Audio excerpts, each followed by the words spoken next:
Hey ladies, so as promised, I'm popping on here to do a condensed version of the chat last night. I made a slight boo-boo and recorded about a minute of it. So anyway, you get a condensed version, which is great. So 7 things that I think, or 7 tips I think are really important for us to put our intentions to, make sure that we're really getting those sort of all in the right balance. It will really help us ladies moving through hormone changes, trying to get to the place that we want to be with our weight, so our happy weight if you like, getting that lovely toned body, feeling fit, feeling healthy, feeling energized, or kind of on a level where you can kind of maintain things and not feeling frazzled all the time. So these are the things that I think are essential for really working on and nailing. One, top of the list has to be your sleep. Now, if sleep is an issue for you, then that's something to concentrate on first, okay? If your sleep is terrible and broken, your body is not going to be, and you're doing all the other things brilliantly, your body is not going to be losing fat and building up that lean muscle. Your body is in survival mode. It is just coping with getting through the day-to-day stuff. And so that is the most important area to nail first, okay? So a couple little tips. Magnesium is really wonderful to be taking. I take a liquid form because it helps to just go straight to where it's needed in your body. So it's really well utilised, and that can really help with sleep. And then just getting a routine going on is super important as well. So have a look into that. I know one of the ladies suggested last night that she had an app, so she used her watch, she was tracking her sleep, and she realised that there was a certain window where her sleep was better, and she just repeats that. So set times for bed and waking up, really good for getting those sleep patterns back to where they should be. Okay, number 2, hydration. Now I'm not talking about just drinking, like downing pints of water throughout the day to make sure you're drinking loads, and drinking excessively isn't going to help you either. So how do we make sure we're hydrated? Well, our wee is a really good indicator, and it should be sort of like a pale yellow. Anything darker than that and you're definitely dehydrated, but if it's really clear, then you're probably just drinking way too much in one go and you're just flushing it through your system, which is not going to hydrate you one bit. So think about a plant, little and often. That's how we're meant to water them, aren't we? It's the same for our system. Your kidney just wants little and often throughout the day, taking electrolytes which contain magnesium, potassium, chromium, sodium, all those electrolytes. They are really, really helpful for us as well, just to make sure that we're really properly hydrated. So that might be something that you might want to supplement. You can use a Himalayan salt, which is the pink salt. You can put a granule on your tongue and then drink a glass of water afterwards. That is meant to be full of all good minerals which will help to hydrate you. It's another good tip. Number 3 is protein. I go on about this a lot, and it's something that people struggle to get enough into their diet. We're also used to kind of making carbohydrates the main event, and what do I mean by carbs? I'm talking things like porridge for breakfast, sandwiches for lunch, pasta for dinner, okay? That's the main event, and then the meat, the protein is just getting a little bit on the plate. That needs to change, okay? You really need to swap it all around. Protein is the main event, okay? You need that in order to satisfy your hunger. You need it to fuel your resistance training workouts. You need it for your organs to function properly. It really is something that we need to eat far more of, okay? So factor that in and it will help you massively.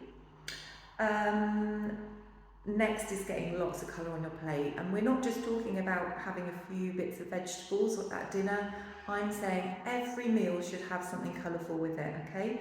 And variations on colour is just meaning that you are getting all your micronutrients and vitamins, or at least a really good helping of. So move away from the cardboard, get some colour going on. And lots of green veg, obviously so good for us. All the B vitamins and things within the green vegetables. So making sure you're getting plenty of that throughout the day as well. Like I said, I am moving through these quickly, but it's just giving you some ideas of things to look at. And within the 60-day plan, which I've put the offer out, we delve much deeper into these and we break it all down into really manageable tasks where we look at breakfast, lunch, dinners and snacks and get you really clear on how you should be eating so that you feel satisfied, you're not reaching for all the convenience food all the time, but we're still allowing for those treats and things sort of 20% of the time, and you just have a nice sustained energy and it all feels easy. The fat comes off the body, the muscle comes on, and it can stay, you know, the fat can stay off long term. So that's something that if you feel you need to work more in this area, then the link is in an email, but also the task I put out today. Moving on, what was next? Oh gosh, I should have got my notes. So, resistance training. Oh yes, that key one. Absolutely essential for us, not only because it transforms our body, but because as we get older, our bone density is reducing massively. And if you think about kind of grandparents and things like that, like especially the females, they've all gone and had issues, haven't they, with arthritis and hips and knees and all those sort of areas.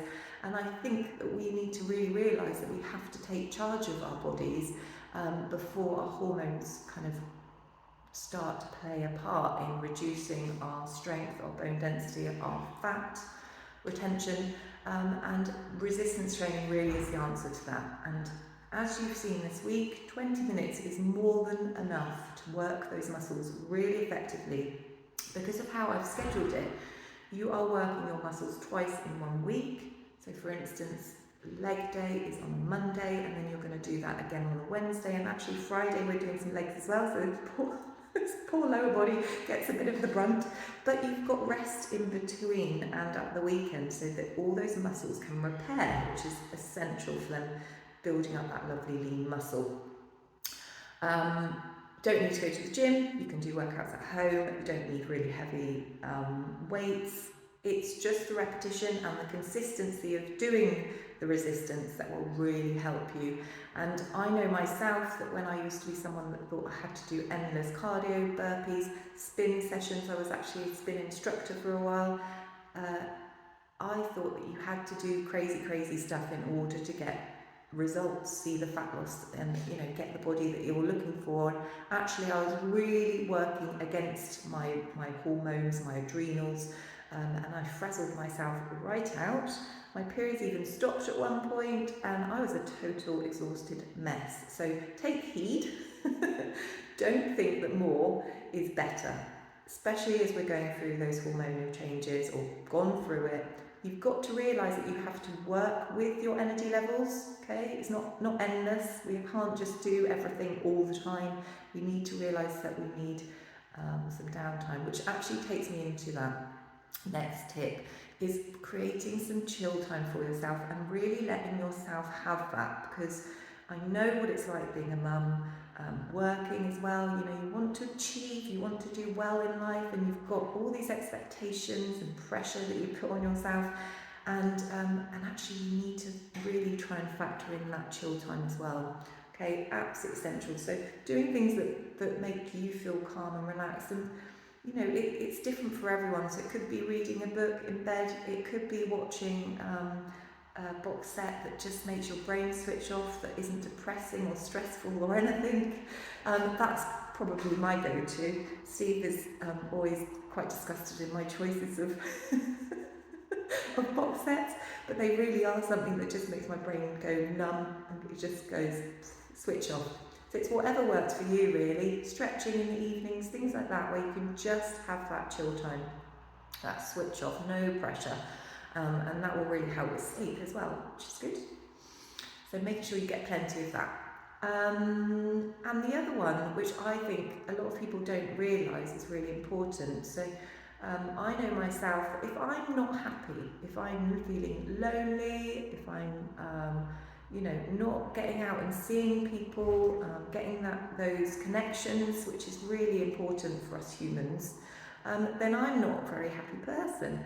and that can in turn really affect our eating habits. So it can make us really emotional eaters, and usually if we're turning to food or alcohol, I was terrible for that as well, turning to the white wine to console myself, just to make my day feel more exciting, ridiculous. And obviously all those things just make it all so much worse. You might get that initial dopamine hit from those things, which is why you're craving them. Your brain thinks, oh, that gave me quite a nice feeling initially. I think I need to do that again. And it can become a real habit. So something we work on again is changing those habits up effectively within the 60-day plan. But just checking in with yourself regularly is so important. Like, have you got some dates put in the diary to meet up with friends and family? Are you ticking those feel-good lists? So like, getting out for a daily walk is so good for my mind. If I don't do that, I'm like a dog, really unhappy, like, get me out there. And just creating and doing it week by week, like, don't let it be an overwhelm. Just kind of think, okay, this week I'm not feeling great, I'm feeling a bit lonely, what can I do to improve that? Could I just have a phone call with a mate? Could I have a meet up with someone? Can I book in a fun activity? Can I book in a massage, a facial? Anything that just makes you really just stop and take care of yourself is a really essential factor. So hopefully, I will just touch on some of the things that people asked. What was one of them? So weight gain with the menopause. Had one of the ladies super fit, doing it all right, feels like she is, but the weight's crept on and never had that problem in the past, which can be a really common one. And it really is just touching back in. We kind of discovered that perhaps she's not having that downtime, and chill time and sleep can be disturbed sometimes, and so that was the area that she needed to work on, and perhaps adding a bit more of that protein in as well, which will really help to build up that lean muscle with that resistance training that she's doing. So that was one area. Portion sizes. So within the 60-day plan, we don't do calorie counting, which is just so good for me to get to that point. I used to at the beginning of lockdown. When we first started the 60-day plan, we used to do calorie counting using an app, all that sort of thing, which was fine. It helped, it worked at the time, but you aren't really properly learning what you need to do, what needs to be on that plate. You're relying on that app, and when you stop using it, things all go awry. So I like to use hand portions, and it's 97% effective because we all have different hand sizes related to our body size. So we use things like that, and just really breaking down the meals, like I said earlier, just gives you that absolute clarity of what should be on your plate, and it all just feels so easy. You'll have like 3 or 4 meals under your belt that you just repeat, and we kind of eat really well 80% of the time, and then 20% of the time we're allowing for meals out, just not caring. Family meals where you want to have like a roast, pudding and drinks, we allow for all that, and so that you can fully enjoy those meals without feeling guilt, which is another big thing that us women just, every morsel we eat, we get so guilty about it all, and that really isn't how things need to be. So if you want to get involved in that, I would absolutely love lots of you to be there. It's going to be a group element, and it will be similar to this week, where we have some tasks going out once a week, so it's less full on, it's much more manageable. You have a task going out on a Monday, and you have your check-in measurements on the Friday, and then you'll have a weekly group chat, potentially on the Wednesday, but I will come up with, we'll kind of talk about that within the group of what day is best for everyone, so that we can get as many people on that as possible. And that's just a really good check-in. It holds you accountable, it gets you talking about things instead of bottling it all up and kind of hiding away from what's going on, fessing up to stuff, and then having some clear direction on how to keep moving forward with it all, and essentially seeing those weight loss or measurement results each week, which just feels really good. So there we go. Hopefully these tips have really helped you feel a little bit more like you've got some idea of what's going on. And if you've got any questions, then just ask. Thanks, ladies. You're doing amazing. Keep it coming for the last few days. Take care.